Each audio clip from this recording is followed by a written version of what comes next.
최근에 우리들에게 들려온 안타까운 소식들이 많이 있습니다. 태안화력발전소 석탄 컨베이어 벨트 사건이 있었습니다. 우리 비정규직 김용균 씨가 이 컨베이어 벨트 위에 떨어진 그 낙탄을 제거하다가 생명을 잃은 사건입니다. 컨베이어 벨트를 멈추지 않고 작업을 하다가 생긴 아주 비참한 사건입니다.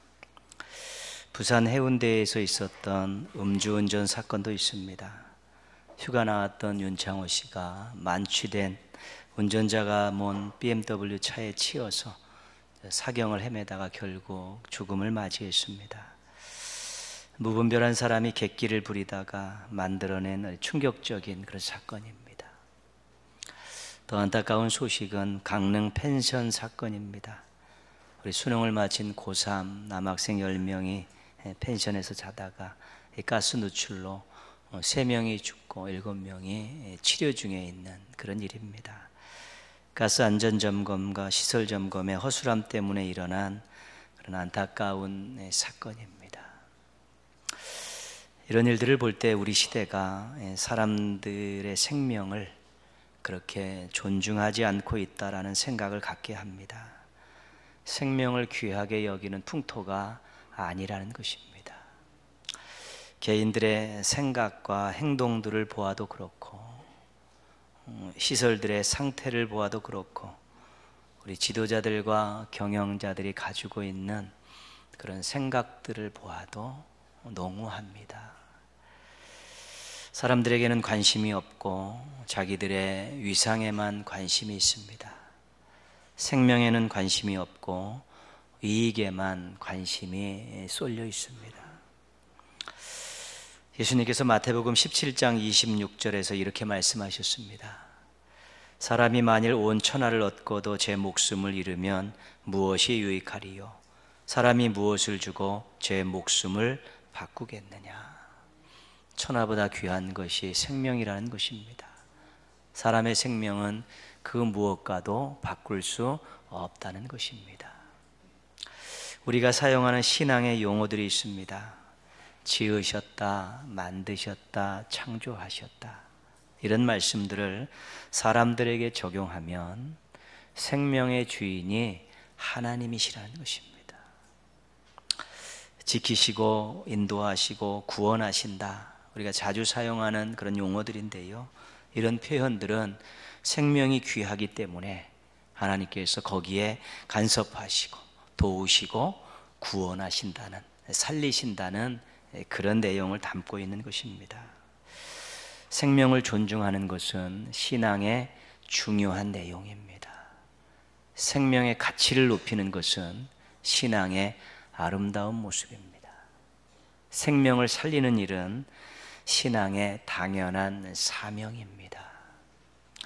생명에 대해 관심을 높이고 생명을 존중히 여기고 생명을 살리는 일이 하나님의 뜻이고 또 그것들을 관심을 갖고 실천하는 것이 교회와 성도들의 중요한 삶의 내용이라는 것들을 잊지 말아야 합니다. 세상에 의해서, 권력에 의해서, 물질에 의해서 사람들이 힘들어지고 어렵고 생명을 버리는 이 세대를 바라보면서 어떻게 하면 용기를 주고 소망을 주고 끈을 잡게 하고 하나님을 바라보게 하고 그 생명을 귀하게 여기고 하나님 앞에 아름다운 생명으로 세울 수 있을까? 우리의 고민이고 기도 제목이고 또 노력해야 될 아름다운 삶의 모습이 되는 것입니다. 우리 생명이 중요해요. 내 생명이 중요하기 때문에 다른 사람의 생명도 중요한 것이고 하나님이 만드시고 하나님이 귀하게 여기시기 때문에 우리도 또 귀하게 생각할 수 있어야 되는 것입니다. 생명에 대해 관심을 높이시고 생명 존중하고 생명 살리는 일에 우리 힘쓰는 신실한 신앙인들 되시기를 주님의 이름으로 부탁드리겠습니다. 하나님께서 인간을 창조하시고 베푸신 최고의 은혜는 거리를 만드시지 않았다는 것입니다. 비교할 수 없는 상대인데 가까이함을 허락하셨다는 것입니다. 에덴 동산이라는 한 공간에서 함께 살게 해주셨습니다. 또 하나님이 가지고 있는 많은 권한들을 부여하시면서 멋진 삶을 살도록 인도하셨고요. 대화할 수 있도록 허용해 주셨습니다. 이것이 인간에게는 최고의 상태입니다. 하나님과 가까이 하는 것만큼 큰 복은 없습니다. 시편 65편 4절에서 시인은 이렇게 고백합니다. 주께서 택하시고 가까이 오게 하사 주의 뜰에 살게 하신 사람은 복이 있나이다. 하나님과 거리가 가까우면 가까울수록 행복한 인생이라는 것입니다. 하나님과의 거리가 가까우면 가까울수록 만족함을 누릴 수 있다는 것입니다. 이 시인의 고백이고 간증이고 그렇습니다. 그런데 하나님과 인간 사이에 이 거리가 멀어지는 사건이 생겼습니다. 이 멀어진 거리, 생긴 이 간극은 인간의 힘으로 도저히 극복할 수 없는 엄청난 거리이고 엄청난 간격입니다. 창세기 3장에 나오는 첫사람들의 불순종 사건입니다. 하나님의 엄청난 은혜를 받고 한 가지만 제대로 지키면서 인간의 겸손함과 도리를 지키라고 그렇게 요구하셨던 선악을 알게 하는 나무의 열매를 먹지 말라는 이 명령을 가볍게 생각하고 거역하고 불순종했습니다. 이 일로 인해서 어떤 결과가 나왔냐 하면 이사야 선지자는 이렇게 말씀하고 있습니다. 오직 너희 죄악이 너희와 하나님 사이를 갈라놓았고 너희 죄가 그의 얼굴을 가리어서 너희에게서 듣지 않으시게 함이니라. 이 죄가 하나님과 인간 사이를 갈라놨다는 것입니다. 거리를 아주 멀게 하고 간격을 아주 크게 만들어 가지고 도저히 인간의 힘으로는 넘어갈 수 없고 극복할 수 없는 그런 거리와 간격이 생겨났다는 것입니다. 소통이 안 되고 교제가 안 되는 그런 일들을 만나게 되었다는 것입니다. 하나님과의 관계 단절은 인간에게는 최악입니다. 보통 우리가 학문에서는 이것을 절망이라는 말로 표현을 하고요. 성경에서는 죽음이라고 표현합니다. 너희가 이것을 먹는 날에는 정녕 죽으리라. 너희가 이것을 먹는 날에는 반드시 죽으리라. 그런 것이죠. 죽음입니다. 성경에서는 하나님과의 관계가 멀어지고 간격이 커져서 도저히 소통이 안 되고 관계가 단절되면 그것을 죽음이라고 말하는 것입니다. 요즘 여러분들은 하나님과의 거리가 어느 정도입니까? 가깝습니까? 아주 멀리 있습니까? 하나님과의 거리 점검하는 것은 신앙인들에게 중요한 의무입니다. 잘하는 것 같고 잘 사는 것 같고 남들보다 무언가 해낸 것 같다라는 생각이 들어도 하나님과의 관계, 하나님과의 거리가 소원하고 멀면 그것은 자기의입니다. 그래서 하나님과의 이 거리를 늘 점검할 수 있어야 되는 것이고요. 요즘 여러분 하나님 생각하면 어떤 마음이 드십니까? 하나님 생각하시면 든든하십니까? 아니면 덤덤하십니까? 하나님 생각하는데 하나님의 그 사랑과 능력 때문에 든든하면 거리가 가까운 것입니다. 근데 덤덤하면, 무덤덤하면 거리가 멀리 떨어져 있는 것입니다. 요즘 하나님과 대화하십니까? 조곤조곤 말하십니까? 아니면 인사만 하고 끝나십니까?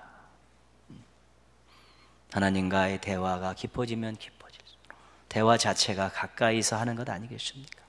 대화가 깊어진다는 건 친밀해진다는 것 아니겠습니까? 기도를 말하는 것이지요. 그래서 정말로 내가 하나님을 생각할 때 어떤 마음이고 하나님과의 대화가 어느 정도 진행되고 있고 이런 것들을 보면서 내가 하나님과의 거리가 멀구나 가깝구나 이런 것들을 판단할 수 있는 것입니다. 시편 16편 시인은 이렇게 간증하고 있습니다. 주께서 생명의 길을 내게 보이시리니 주의 앞에는 충만한 기쁨이 있고 주의 오른쪽에는 영원한 즐거움이 있나이다. 하나님과의 거리가 가까웠다는 표현을 성경에서는 충만이다고 이야기하는 것입니다. 하나님과 소통하고 교제하고 하나님의 것으로 채움받고 하나님 때문에 만족한 그 상황이 충만한 것입니다.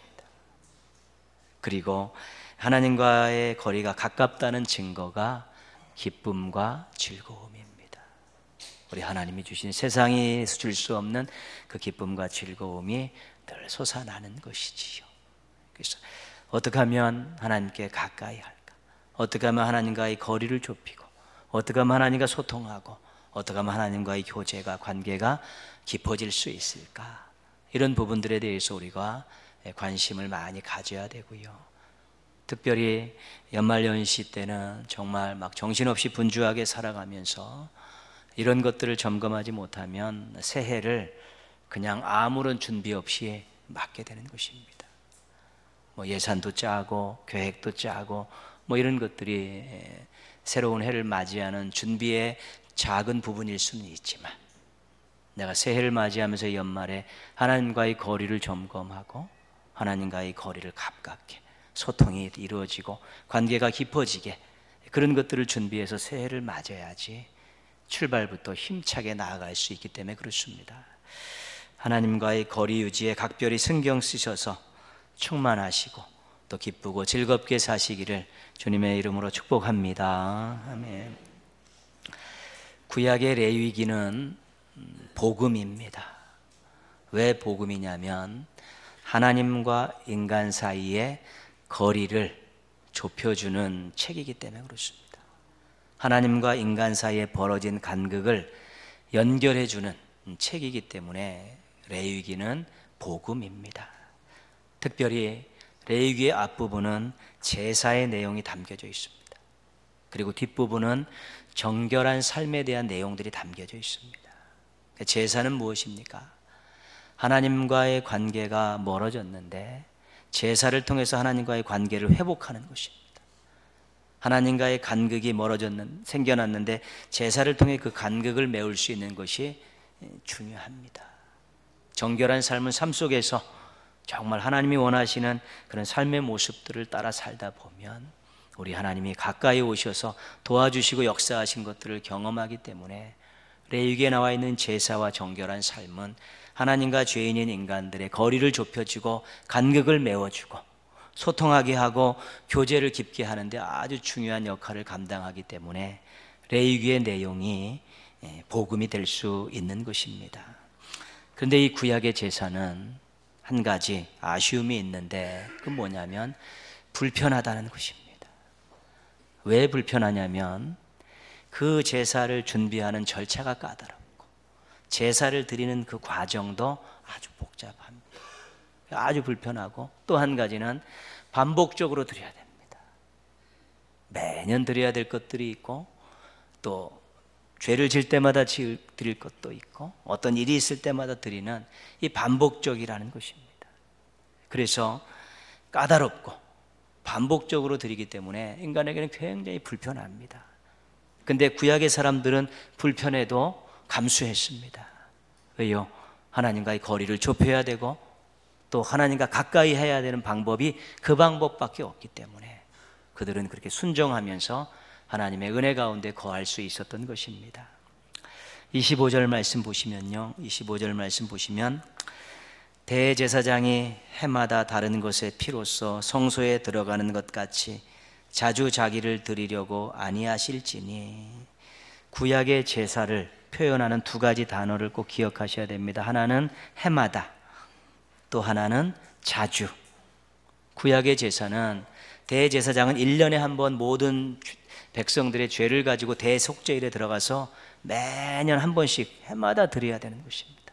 빠먹으면 안 되는 것이고 그 다음에 자신들이 어떤 죄를 짓고 어떤 목적이 있을 때 자주 가서 드리게 되어 있는 것이지요. 구약의 제사는 해마다와 자주라는 이런 특징을 가지고 있는 것입니다. 히브리서는 신약의 레위기입니다. 복음의 핵심을 담고 있습니다. 구약의 제사와 비교해서 예수님의 구속 사역을 설명하고 있는 것이죠. 우리가 히브리서를 읽어보면 제사장이 누구냐면 예수님이십니다. 대제사장이 예수님이십니다. 그리고 제물이 누구냐면 예수님이십니다. 그러니까 구약에는 제사장이 따로 있고 헌제자가 따로 있고 또 제물이 따로 있는데, 이 신약에 예수님이 올려드리는 이 십자가 제사는 예수님이 제사장이고 예수님이 제물이십니다. 예수님께서 혼자 다 담당하신 것입니다. 그래서 26절 말씀이 중요한 말씀인데 같이 한번 읽겠습니다. 그리하면 그가 세상을 창조한 때부터 자주 고난을 받았어야 할 것이로되 이제 자기를 단번에 제물로 드려 죄를 없이 하시려고 세상 끝에 나타나셨느니라. 아멘. 26절에 자주라는 단어, 아까 살폈던 내용 단어가 나오고요. 조금 내려오시면 단번에라는 단어가 나옵니다. 단번에. 구약의 제사는 자주, 예수님의 십자가 제사는 단번에. 단번에는 딱 한 번입니다. 딱 한 번으로 끝낸 제사고, 구약의 제사는 자주 반복해서 계속 드리는 것이죠. 그래서 예수님의 제사는 딱 한 번으로 하나님과의 거리 문제, 간격 문제를 해결해 버렸다는 것입니다. 십자가 제사 딱 한 번으로, 본인이 제사장이 되셔서 본인이 제물이 되어서 드린 십자가 제사로 인해서 딱 한 번에 하나님과의 거리 문제, 간격 문제를 해결하셨다는 것입니다. 단번에. 그 중요한 내용입니다. 예수님 제사의 특징이 단번에라고 말씀드렸는데 또 하나의 특징이 있는데 완전하다는 것입니다. 완전하기 때문에 한 번으로 끝낼 수 있었던 것입니다. 그래서 오늘 26절 말씀 우리가 읽을 때 기억나셨나 모르겠는데요. 그리하면 그가 세상을 창조한 때부터 자주 고난을 받았어야 할 것이로되, 완전하지 않으셨으면 예수님이 계속해서 죄를 해결하고 거리를 해소하기 위해서 계속해서 십자가를 지셨어야 된다는 것입니다. 정기적으로. 그렇지만 단번에 완전하게 끝냈기 때문에 예수님은 그렇게 해마다 자주 하지 않고 완전하게 끝내버렸다는 것입니다. 그것이 굉장히 중요한 내용입니다. 예수님의 십자가 제사가 위대한 이유가 무엇일까요? 예수님의 십자가 제사가 구약의 제사보다도 확실하게 편하고 또 효과도 있고 아주 완전한 제사인데, 그 예수님의 신약의 십자가 제사의 위대함이 무엇이냐는 것이죠. 그것은 바로 수많은 사람의 생명을 살리기 위해서 자기 생명을 내어놓으셨다는 것입니다. 생명으로 생명들을 살리셨다는 것입니다. 이 시대가 어떤 시대입니까? 모두에도 말씀드렸듯이 자신의 이익을 위해서, 자신의 자리를 위해서 자신이 가지고 있는 것들을 동원하고 때로는 술수를 써서라도 다른 사람에게 위해를 가하고 그 생명을 가볍게 여기고 때로는 생명을 빼앗으면서까지도 자신의 중심의 삶을 살아가는 사람들이 많고, 그런 분위기가 팽배해 있다는 것이죠. 예수 그리스도께서 생명을 드리면서 생명들을 살리신 이 복음의 핵심 내용이 이 시대하고는 정반대인 것이죠. 그래서 예수님께서 이 땅의 소망이신 이유가, 예수님께서 이 땅을 변화시켜야 될 중요한 사명을 우리에게 주신 이유가, 이 생명들을 하찮게 여기고 이 생명들을 마음대로 좌지우지하는 그런 이런 세상적인 분위기를, 생명을 내어놔서 생명을 살리신 예수님의 십자가 사건을 가지고, 복음을 가지고 예수님을 전함을 통해서 완전히 뒤집어 엎으라는 것입니다. 그것이 하나님 나라를 이 땅에 임하게 하는 것이고, 하나님 나라를 이 땅에 전하는 아름다운 요인이 될 수 있는 것입니다. 생명 주신 예수님을 생각할 때 여러분들은 어떻습니까? 나의 생명을 살리려고 예수님의 생명을 내놓으셨다는 것입니다. 나 같은 사람의 생명을 살리시려고 그 고귀하신 예수님께서 당신의 생명을 제물로 드리셨다는 것입니다. 그러면 그 생명을 제물로 내어놓으신 예수님을 생각할 때 어떻냐는 것이지요. 촉촉한 눈가를 우리가 잊지 말아야 되고요. 감격스러운 마음들, 감사한 마음들이 식어지지 않도록 해야 되는 것입니다. 예수님이 나를 위해 십자가에 달려 돌아가셨습니다. 그런 정형적인 문구 말고 나 같은 사람의 생명을 구원하기 위해 예수님께서 당신의 고귀한 생명을 내어놓으셨다는 그런 귀한 사실을 깊이 묵상하면서 우리 예수님 생각할 때마다 우리 눈가에 촉촉함이 항상 유지되고 우리 가슴에 이런 벅찬 감격들이 유지되어져만이 우리가 예수님을 닮아갈 수 있고 예수님을 따라갈 수 있고 예수님을 자랑하며 전할 수 있는 것입니다. 생명 주신 예수님의 사랑의 온도를 느끼면서 촉촉한 눈과 뜨거운 가슴을 잃어버리지 않기를 부탁드리겠습니다. 예수님께서 세상에 첫 번째 인간의 몸을 입고 오셨습니다. 왜 오셨습니까? 마가복음은 섬기러 오셨다고 말합니다. 인자가 온 것은 섬김을 받으려 함이 아니라 도리어 섬기려 하고 그렇죠. 누가복음은 잃어버린 자를 찾으러 오셨다고 말씀하고 있습니다. 죽어가는 생명을 찾으러 오셨다는 것이죠. 쉽게 말씀드리면 생명을 드리러 오신 것입니다. 더 원색적으로 말씀드리면 죽으러 오신 것입니다. 예수님의 첫 번째 이 세상에 오심은 죽으러 오신 것입니다. 당신의 생명을 드림으로 많은 죄인들의 생명을 살리고자 죽으러 오신 것입니다. 28절 말씀 다와 같이 읽겠습니다. 이와 같이 그리스도도 많은 사람의 죄를 담당하시려고 단번에 들이신 바 되셨고 구원에 이르게 하기 위하여 죄와 상관없이 자기를 바라는 자들에게 두 번째 나타나시리라. 아멘. 첫 번째 오신 이유는요, 많은 사람의 죄를 담당하시기 위해 오셨다는 것이죠.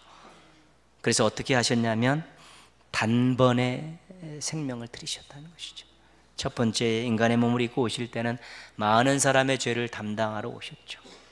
하나님과 인간 사이에 죄로 인해 벌어진 거리를 좁히고 간격을 메꾸려고 오셨는데 단번에 십자가의 생명을 들이시면서 그 사명을 완수하셨다는 것입니다. 근데 오늘 28절 뒷부분에 보시면 어떤 문구가 나와 있냐면 두 번째 나타나시리라 그랬죠. 아직 이루어지지 않은 재림 사건입니다. 첫 번째는 죽으러 오셨습니다.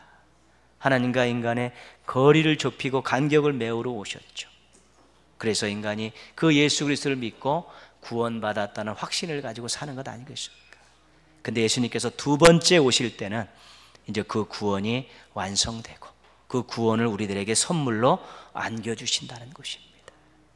첫 번째 오실 때는 죽으러 오셨지만 두 번째 오실 때는 우리에게 영원한 생명 구원을 선물로 주시기 위해 오시는 것입니다. 예수님의 첫 번째 나타나심으로 죄의 문제를 해결받은 사람들은 구원받은 사람들입니다. 그리고 예수님의 두 번째 나타나심을 바라는 자들이기도 합니다. 그 사람들이 누구입니까?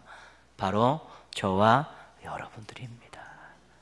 우린 예수님께서 첫 번째 죽으러 오셔서 제물로 생명을 내어놓고 죽으셨기 때문에 그 예수님을 믿고 구원받았습니다. 그리고 이제는 예수님 다시 오시면 우리에게 그 구원이 완성되고 실제로 우리가 그 구원 속에 사는 놀라운 미래를 우리가 얻게 된 것입니다. 예수님께서 두 번째 오시면 진짜 이제 하나님 가까이서 살게 됩니다. 하나님과 함께 사는 것입니다. 이것을 우리가 영생이라고 말하는 것입니다. 영생을 기럭지로 생각하지 마시오. 이 기럭지 시간은 인간의 시간입니다. 그러나 영생이라는 것은 하나님의 시간 속에 하나님과 함께 사는 것, 그게 영생입니다. 지금도 하나님과의 거리가 가까운 사람들은 영생을 누리며 사는 것입니다. 근데 예수님 두 번째 오시면 정말 하나님 나라에서 하나님과 가까이 살고 하나님과 함께 사는 영생으로 들어가게 되는 것이죠. 예수님 두 번째 오시면 진짜 우리가 신앙생활 하면서 사명 감당에 당했던 힘들고 억울했던 일들을 다시 기억나지 않고 살 수 있게 됩니다. 땀 흘려 수고하고 희생하고 헌신한 것들에 대한 그런 주님이 주시는 아름다운 보상을 누리며 살 수 있게 되는 것이죠. 이것이 바로 천국입니다.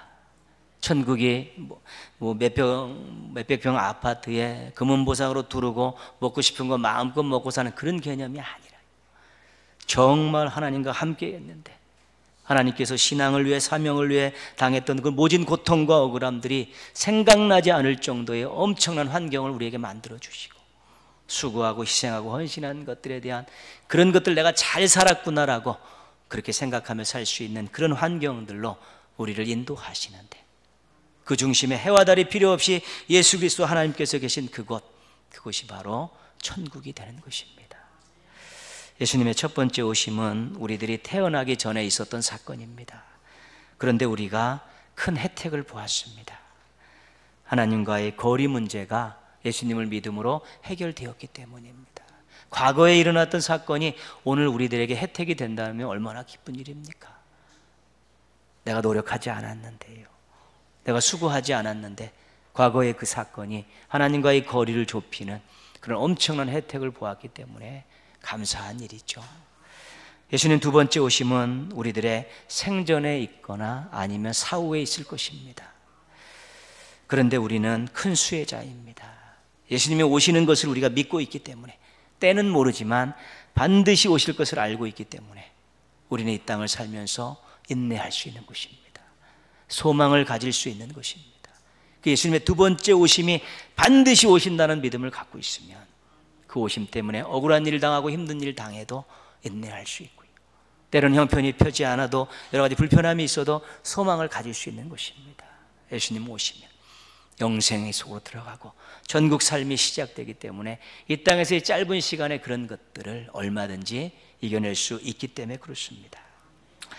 예수님 오셨기에, 예수님 다시 오시면, 이것이 우리들이 정리해야 될 아주 중요한 내용입니다. 예수님 첫 번째 인간의 몸을 입고 이 땅에 죽으러 오셨. 예수님이 오셨기 때문에 내가 하나님의 자녀가 되었고 구원을 받고 하나님과의 관계가, 하나님과의 거리가 좋아졌다는 것입니다. 예수님 다시 오시면 나에게 영생을 누리게 하시고 나를 천국으로 인도하실 것이라는 그런 분명한 확신을 갖는 것입니다. 이 두 가지 확신이 살아있을 때, 두 번이나 이 땅에 오실 것을 계획하셨는데 한 번은 실행하셨고 한 번은 준비하고 계신 예수님의 이 땅에 오심, 이것들에 대한 과거에 오신 예수님 때문에 내가 구원받았고 앞으로 오실 예수님 때문에 내가 소망을 갖고 살 수 있어야만이 이 땅에서 주어진 자신의 인생을 정말 하나님의 뜻을 받들어서 살 수 있는 것입니다. 어떤 쾌락과 즐거움과 세상락을 위해 사는 것이 아니라 정말로 하나님의 뜻을 이루어드리긴 진지한 삶, 가치 있는 삶을 살아갈 수 있게 되는 것입니다. 그러나 첫 번째 오셨던 예수님의 그 엄청난 생명들인 사건에 대한 믿음과 감격을 잃어버리고 다시 오실 그 예수님, 두 번째 오실 예수님에 대한 그런 소망을 갖지 못하면 그냥 주어진 인생 즐기다 가겠다고, 그럭저럭 살다 가겠다고, 시간 낭비하고 물질 낭비하고 정력 낭비하고 세상 사람들처럼 그렇게 살 수밖에 없습니다. 이 성탄의 절기에 다시 한번 예수님 오셨기 때문에, 예수님 다시 오시면, 첫 번째 오셨기 때문에 두 번째 다시 오시기 때문에 이런 분명한 감격과 확신을 가지신다면, 여러분이 성탄 절기를 그렇게 또 보내신다면 여러분의 하루하루의 삶과 인생이 더욱더 힘을 얻게 되고요, 또 미래를 향해 나가는 발걸음이 첫 발걸음부터 힘차게 출발할 수 있게 될 것입니다. 두 번이나 우리를 위해 오심을 결정하신 예수님을 생각하면서 성탄절기를 잘 보내시고 또 앞으로 여러분 살아갈 인생을 아름답게 가꾸어가는 힘을 얻고 또 동기를 부여받고 또 하나님 주시는 지혜로 무장하시기를 주님의 이름으로 축원합니다. 아멘.